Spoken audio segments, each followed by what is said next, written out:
மதுரை மீனாட்சியம்மன் கோயிலுக்குள் மாற்றுத்திறனாளிகள் நகரும் வண்டிகள் மூலம் உள்ளே அழைத்து செல்லப்பட்டனர்.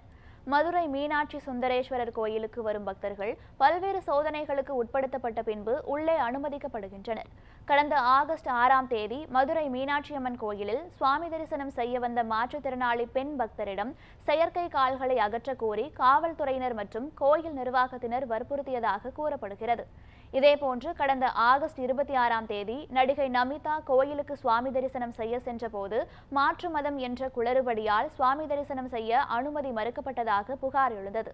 இந்த நிலையில் மீனாட்சியம்மன் கோயிலில் மாற்றுத்திறனாளி நலவாரிய உறுப்பினர் மற்றும் தவழும் மாற்றுத்திறனாளிகள் அமைப்பினர் பொதுச் செயலாளர் மாற்றுத்திறனாளிகள் மற்றும் மாற்று மதத்தை சேர்ந்த மாற்றுத்திறனாளிகளை இன்று காலை மீனாட்சியம்மன் கோயிலுக்குள் அழைத்து சென்றார்.